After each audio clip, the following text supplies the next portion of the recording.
Hello, in today's video, we're going to answer the question, do customers who refund buy again? Let's get started.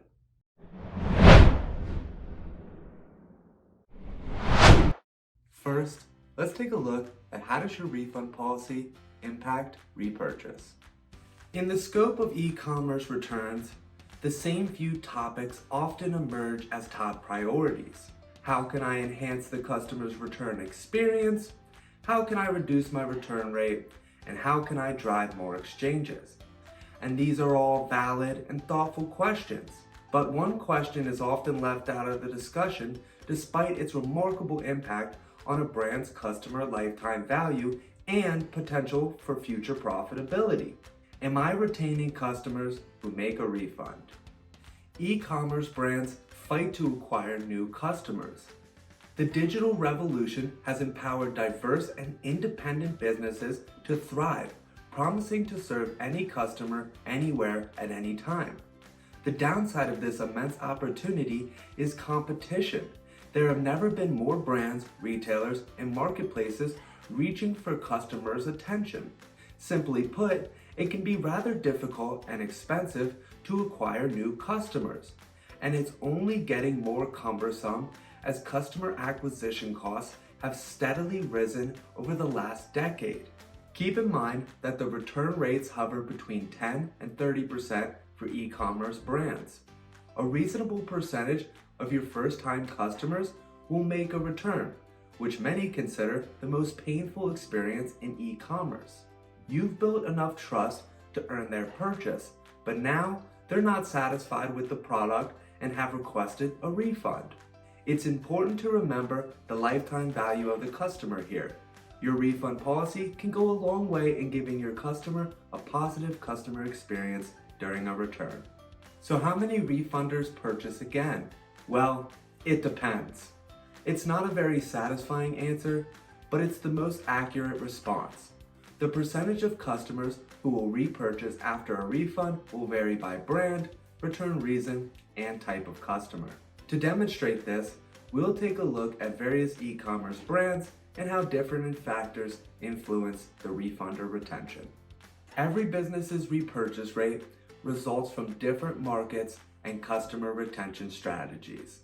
We can anticipate then that each retailer will have a different refund repurchase rate. Brands also have different retention mechanisms. These mechanisms encompass not only the marketing technologies and playbooks they implement, they also cover the brand, products, and experiences they create. All of these factors come together to drive repeat purchases with or without a refund. In this case, Brand D has the highest repurchase rate following a refund of the retailer shown. Now let's look at the type of customer. In most cases, the more purchases a customer has already made, the more likely they are to make the next purchase. We've seen this in previous research into customer churn, and the same is true in the case of refunds. For Brand D, repeat customers have a refund repurchase rate nearly double that of new customers, especially in the case of a refund. The more purchases a shopper has already made, the more likely they are to make the next purchase. Now let's look at the return reason. Return reasons tell us a lot more than why customers return products. They provide a glimpse into the experience of the customer making the return. Let's say I return a shirt because it's too snug for my taste. I am probably a lot more content than if I returned it because of style, material, or quality. Return data confirms this concept. Return reasons can be highly indicative of whether or not the shopper will buy again. Most of the return reasons for Brand D have pretty comparable refund repurchase rates, except one. Customers who requested a refund due to quality were less likely to repurchase from the brand than customers who did so for other reasons. A return isn't just a return, it's a glimpse into the customer experience. So, how can I retain more refunders? Of course, a great place to start is to improve your return process. You can do so by removing friction and offering a lenient return policy. If you want to retain more of your customers who make a refund, you should also focus on your overall retention mechanisms. Start with your brand, your products, and the experience that you create. Your refund policy is all about playing the long game. With high cost to acquire new customers, it has never been more important for e-commerce brands to focus on retention and repurchase patterns.